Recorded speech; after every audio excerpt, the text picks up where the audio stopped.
Hi friends, welcome to ஐஃப் and சிந்தி recipe. நம்ம இன்னைக்கு ரொம்பவே ஹெல்த்தியாகவும் டேஸ்டியாக இருக்கக்கூடிய ராகி உப்புமா எப்படி செய்யறதா நம்ம இன்னைக்கு பார்க்க போகிறோம். இது கூட நான் வேர்க்கடலை சட்னி கூட ரெடி பண்ணியிருக்கேன். இது சாப்பிட்றதுக்கு ரொம்பவே டேஸ்டியாக இருந்துச்சு. வாங்க இந்த ஹெல்த்தியான ராகி உப்புமா எப்படி செய்யறதுன்னு பார்க்கலாம். ஃபஸ்ட்டு இந்த ரெசிபி ரெடி பண்ணுறதுக்காக ஒரு கடாயில் 3 டேபிள் ஸ்பூன் அளவுக்கு ஆயில் சேர்த்துக்கோங்க.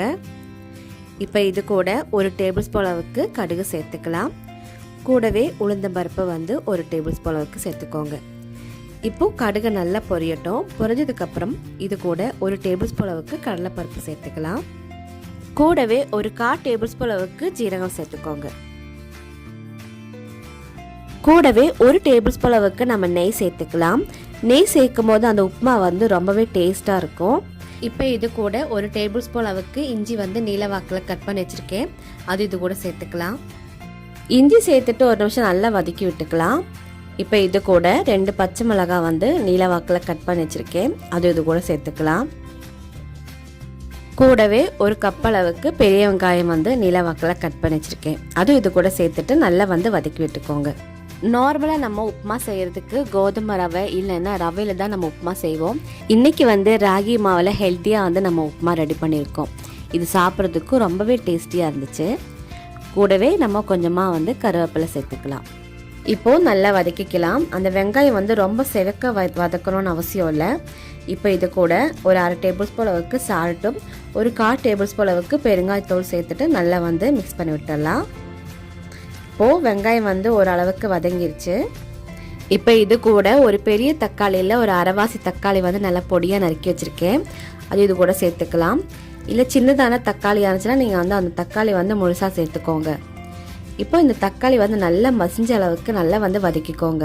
இப்போ பாருங்கள், தக்காளி வந்து நல்லா வதங்கிருச்சு. இந்த ஸ்டேஜில் 1 கப் அளவுக்கு நம்ம ரவை சேர்த்துக்கலாம். ரவை வந்து வறுக்காத ரவை, வறுத்த ரவை நீங்கள் எது வேணாலும் நீங்கள் சேர்த்துக்கோங்க. வறுத்த ரவையாக இருந்துச்சுன்னா நீங்கள் இது வந்து கொஞ்சமாக வந்து வறுத்தெடுத்தால் போதும். இல்லை வறுக்காத ரவையாக இருந்துச்சுன்னா நீங்கள் வந்து ஒரு 10 நிமிஷம் வந்து நல்லா வந்து இதுலேயே வந்து நல்லா வறுத்தெடுத்துக்கோங்க. இப்போ பாருங்கள், ரவை வந்து நல்லா வந்து வறுபட்டுருச்சு. உங்களுக்கு பார்த்தாலே தெரியும். இப்போ இந்த ஸ்டேஜில் கேழ்வரகு மாவு வந்து 1 கப் அளவுக்கு நம்ம சேர்த்துக்கலாம். ரவை வறுத்ததுக்கப்புறம் கேழ்வரகு மாவு சேர்த்துக்கோங்க. முன்னாடியே சேர்த்துட வேண்டாம்.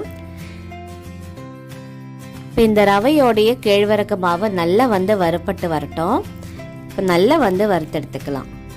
இது கூட வேர்க்கடலை சட்னி வந்து தொட்டு சாப்பிட்றதுக்கு ரொம்பவே நல்லாயிருக்கும்.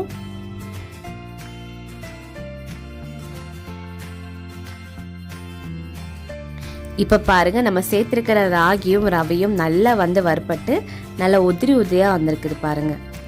இப்போ இந்த ஸ்டேஜில் நம்ம வந்து இது கூட தண்ணி சேர்க்கணும். நான் வந்து சூடான தண்ணி தான் இது கூட சேர்க்க போகிறேன். இப்போ பார்த்தீங்கன்னா தண்ணியோட அளவு வந்து நான் 4 கப் அளவுக்கு சேர்த்துருக்கேன்.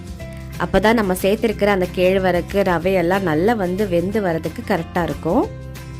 இப்போ நல்லா வந்து கலந்து விட்டுக்கலாம். நம்ம கலக்கும் போது இந்த மாதிரி கட்டி கட்டியாக வர மாதிரி இருக்கும். நல்லா வந்து கலந்து விடும்போது கரெக்டாக இருக்கும். இந்த ஸ்டேஜில் நம்ம 1 டேபிள் ஸ்பூன் அளவுக்கு நம்ம நெய் சேர்க்கலாம். இப்போ சேர்க்குறப்போ அந்த உப்புமா வந்து நல்ல ஒரு மணமும் டேஸ்ட்டாகவும் இருக்கும். கூடவே கொஞ்சமாக மல்லித்தலை வந்து கட் பண்ணி வச்சுருக்கேன். அது இது மேலே நல்லா தூவி விட்டுக்கலாம். இந்த ஸ்டேஜில் வந்து நல்லா வந்து கலந்து விட்டுக்கலாம். கலந்து விட்டுட்டு ஒரு 10 நிமிஷம் மீடியம் ஃப்ளேமில் வச்சுட்டு மூடி வச்சுக்கோங்க.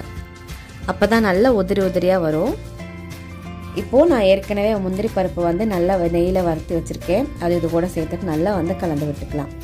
இப்போ பாருங்கள், அது தண்ணியெல்லாம் நல்லா ட்ரை ஆகி வந்துருச்சு. இப்போ இதுக்கு தேவையான சட்னி வந்து நம்ம ரெடி பண்ணி எடுத்துக்கலாம். இப்போ ஒரு கடாயில் 2 டேபிள் ஸ்பூன் அளவுக்கு நம்ம ஆயில் சேர்த்துட்டு ஒரு 6 பல்லு பூண்டு சேர்த்துக்கலாம். கூடவே 3 பச்சை மிளகாய் சேர்த்துட்டு நல்லா வந்து வதக்கி விட்டுக்கலாம். உங்களுக்கு காரத்துக்கு ஏற்ற மாதிரி நீங்கள் வந்து பச்சை மிளகாய் சேர்த்துக்கோங்க. நல்ல ஒரு நிமிஷம் வறுத்ததுக்கப்புறமா வேர்க்கடலை வந்து ஒரு 1/4 கப் அளவுக்கு தோலெல்லாம் ரிமூவ் பண்ணி எடுத்து வச்சுருக்கேன்.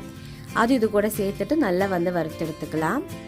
வறுத்த வேர்க்கடலை, வறுக்காத வேர்க்கடலை நீங்கள் எது வேணாலும் சேர்த்துக்கோங்க. வறுக்காத வேர்க்கடலைன்னா நீங்கள் ஒரு 5 நிமிஷம் நல்லா வந்து இது கூடயே சேர்த்துட்டு நல்லா வந்து வறுத்து எடுத்துக்கோங்க.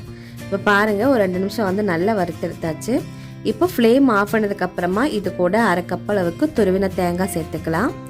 சேர்த்துட்டு இது கூட நல்லா வந்து கலந்து விட்டுக்கலாம். கூடவே இதுக்கு தேவையான சால்ட்டு சேர்த்துட்டு நல்லா வந்து நைஸாக வந்து அரைச்சிட்டு வந்துடலாம்.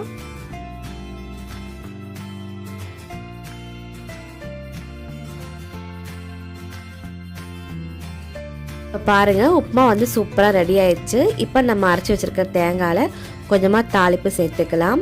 தாளிக்கிறதுக்கு பார்த்தீங்கன்னா கொஞ்சமாக கடுகு, உளுந்தம்பருப்பு, கொஞ்சமாக ஜீரகம், கொஞ்சமாக கருவேப்பிலை, 2 வரமிளகாய் சேர்த்துட்டு நல்லா வந்து தாளித்து எடுத்துருக்கோம். இப்போது சட்னி வந்து ரெடி ஆயிடுச்சு. இப்போது ராகி உப்புமா சூப்பராக வந்து ரெடி ஆயிடுச்சு. இதோட சூடு ஆறதுக்குள்ளேயே சாப்பிடணும், அப்போ தான் ரொம்பவே நல்லாயிருக்கும். இப்போது ரொம்பவே ஹெல்த்தியான ராகி உப்புமா நம்ம ரெடி பண்ணி எடுத்துட்டோம். இந்த ரெசிபி எல்லாருக்கும் பிடிச்சிருக்குன்னு நினைக்கிறேன். பிடிச்சிருந்துச்சுன்னா லைக் பண்ணுங்கள், ஷேர் பண்ணுங்கள். கீழே இருக்க சப்ஸ்கிரைப் பட்டனையும் பக்கத்தில் இருக்கிற பெல் பட்டனையும் ப்ரெஸ் பண்ணிக்கோங்க. அஸ்ஸலாமு அலைக்கும். தேங்க்யூ.